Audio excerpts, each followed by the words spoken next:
After she released a short video on Twitter falsely claiming that crime is skyrocketing in America and President Biden is somehow single-handedly responsible, Republican Congresswoman and perpetual grifter Nancy Mace was humiliated with a ratio with multiple rebukes and even a community note bluntly fact-checking her. And then mysteriously, that community note on Elon Musk's Twitter vanished. What's up with that? Well, before we unpack all that, if you end up liking this video and you want to support the channel, please be sure to hit the like, subscribe, and alert bell before you go. I'd greatly appreciate it. All right, friends, we've got a clip or two to show you here, but listen, I'm just going to remind you, to be a conservative commentator or a Republican elected official is to play the game of American politics on easy mode. This media and political landscape is just designed to grade Republicans on a curve and to make it really hard for Democrats, such that Republicans can say or do whatever they want pretty much with impunity. I want you to watch this video, and then we're going to dive into the fact checks, but there's so many falsehoods that Nancy Mace just crams in there in 60 seconds. It's truly staggering. You're seeing, since Joe Biden took office, crime skyrocket all around the country. And especially in big cities, you see illegal immigrants coming in, beating up our cops and being taken out without bail, let out of jail without bail, giving the middle finger to America and our men and women in blue and in uniform. You're seeing crime skyrocket. You're seeing fentanyl cases skyrocket. We're literally allowing China to import deadly drugs like fentanyl into this country, and it's killing our children and killing our citizens. We're allowing Joe Biden to have the cartel sneak drugs into the country, smuggle people into the country illegally. Like, it's just okay to do that under Joe Biden. It's not okay. We're a nation of laws and should follow them. Hilarious, coming from a woman who has openly endorsed Donald Trump, who is right now, I don't know, he's under 88 indictments or 88 charges, right? In like 4 different cases. Not exactly a beacon of law and order, but again, that just goes to show you the double standard that Republicans enjoy. They want law and order for everybody else except for them. So a couple of things I want to remind people of, all right? Fentanyl spiked under Donald Trump, right? This situation that we're experiencing with fentanyl, a crisis, which is indeed continuing under President Biden. We'll get to that in a second. It started under Donald Trump, right? So, but again, Republicans have a very short-term memory, but fentanyl spiked in this country in 2020 when Donald Trump was president. Joe Biden wasn't president in 2020, no matter how much Republicans like to pretend otherwise. That happened. The beginning of this crisis, the skyrocketing of fentanyl deaths and fentanyl trafficking in this country began under Donald Trump, and there is nothing that Nancy Mace can do about that. So if she really wants to address the fentanyl issue in this country, she should also start by pointing her finger at the man she's endorsing for the presidency a second time, after also saying publicly that he should be kept far from the White House. But that's just Nancy Mace for you. She says one thing on Monday, something completely different and contradictory on Wednesday, because she's a liar and a grifter. Moreover, the insinuation, she's not the first Republican to suggest it, is that President Biden is somehow allowing people to die in this country of fentanyl, okay? Well, set aside the fact that there have been a record number of fentanyl seizures at the border under Biden, right? Because he is doing his best. And you could almost make the argument from the left that Biden's border policy is draconian, right? There are many good faith criticisms to be made of him from the progressive left, but there's a record number of contacts between law enforcement and drug seizures at the southern border. It's not like Biden's rolling out the red carpet and saying, come on in. And actually, as a matter of fact, if you really want to get super specific, you could easily make the case that Nancy Mace and her fellow Republicans are actually contributing to the death of Americans from fentanyl, because there are fentanyl scanners, high-tech fentanyl scanners that are currently collecting dust because Republicans will not allow them to be funded. So this was reported a couple of months ago, and we've talked about this in a few videos. Scanners that spot smuggled fentanyl at the border sit unused because Congress hasn't provided the cash to install them. The money to install the screeners was in the supplemental funding request. Republicans blocked. So that's actually more on Nancy Mace and her fellow Republicans than President Biden. But again, facts are inconvenient for Nancy Mace. But here's where it gets interesting. So again, I mentioned in the intro, when she posted that video, it got ratioed to hell and back.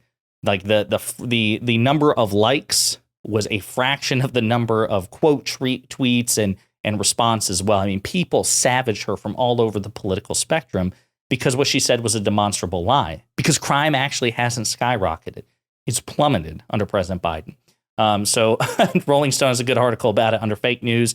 Nancy Mace says crime has skyrocketed under Biden. It hasn't. X, formerly Twitter, issued a community note correcting Mace's claim, but then the platform later removed it. Again, it has the quote here. Data from the FBI shows that crime decreased significantly in 2023, including a 13% decline in murder, a 6% decline in reported violent crime, and a 4% decrease in reported property crime. At some point in 2022, at the end of 2022 or 2023, there was just a tipping point where violence started to fall and just continued to fall, says Jeff Asher, a crime analyst and co-founder of Datalytics, told NPR in February. Okay, so, and actually, we'll get into why the perception is what it is, because certainly Republicans and conservatives will tell you that they feel crime is skyrocketing, but I think it's a feedback loop probably to punish the Democrat in power. We'll get to that in a second. But as I mentioned, there was a community note. I saw it myself, and it was a brutal fact check. And then it vanished mysteriously. Aaron Rupar pointed it out. And again, it's worth noting that Elon Musk, again, the owner of Twitter, who says that's supposed to be unbiased and he wants there to be no bias with respect to political affiliation, is a pretty strident and open supporter of the modern day Republican Party. And in every election cycle since 2020 that I'm familiar with, Musk has encouraged people to vote Republican. So I don't know why the community note vanished, but it's just kind of funny how it seems to align with Elon Musk's particular party affiliation. Okay. One other thing that this article points out, it's worth noting, some forms of crime did actually increase during the pandemic under Donald Trump. Murders rose in 2020 by almost 30%. 30%. Violent crime overall grew by 5%, and aggravated assault increased by nearly 12% that year. Okay, so nobody talks about that. As a matter of fact, what they try to do is suggest that that was a fluke, or again, 2020 was one of those weird years where, yeah, sure, Trump was president, but it was really Biden's fault. And I've actually been sparring with people on Twitter for the past couple of days about this. But why do people think that crime is on the rise when the facts say otherwise? Well, again, we're seeing a dissonance between the facts and vibes in a number of areas of life, but clips like this from the Fox propaganda network don't help. But the other thing is that the Biden administration says crime's down. But then if you go on TikTok, and that's where 50% of millennials getting their information, that's where they're seeing that crime feels like it is up to them. And so that's Dana Perino. It's Bill Hemmer. These are people who are supposed to be part of the straight Fox News, like hard news journalists, right? They're not supposed to be opinion writers or commentators. They're supposed to be just telling you the facts. Well, why would they even validate that? Especially given how much Fox News loves to, insult Gen Z and TikTok users all the time. Why wouldn't they take the time to say, and while those may be the vibes of TikTok users, the facts are in stark contrast. The facts show that crime is declining significantly. The point is that even the straight news part, the hard news part of the Fox propaganda network is trying to signal boost, to flirt with this idea that, hey, ignore the facts. You feel like crime it becomes a feedback loop, right? They want to signal boost the idea that everybody feels like crime is skyrocketing, and then they try to underreport or ignore or insinuate that the facts to the contrary are from the White House, right? That it's President Biden's propaganda. It's not actually the facts, but the facts are the facts, regardless of how they make you feel. Ben Shapiro would famously say, facts don't care about your feelings, gang. And it's true. And comments and videos like Nancy Mace's go to keep furthering that. Again, it contributes to the feedback loop because they're hoping that regardless of what the facts say, you'll feel like crime is skyrocketing under Joe Biden in an election year where Joe Biden is running for re-election. But the bottom line is this.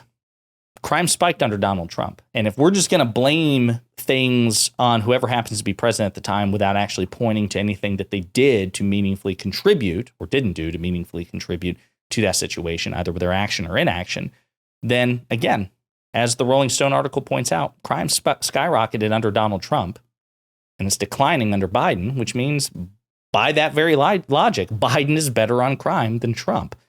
But Nancy Mace doesn't want to acknowledge that. Fox News doesn't want to acknowledge that. And with respect to the community note, again, I just think it's really interesting, really curious that that note happened to vanish, even though the facts are well sourced on this. This is not a question of ambiguity. The data at our disposal reflect the fact that crime overall is in decline. Now, that's not to say that there aren't instances and that there aren't places that defy the overall aggregate trend, right? It can be true that crime nationally can be on a steep decline, and a crime in a particular city or in a particular region somewhere is actually on the rise. These things, that's how statistics work. These things aren't mutually exclusive, but that's not what Nancy Mace said, nor what she even insinuated. She made it sound like the national crime rate across this country, overall in aggregate, is on the rise under Joe Biden. It is a lie. That community note should have stood, and she should be embarrassed. But as we know with Nancy Mace, she has no sense of shame. So let me know what you think in the comments.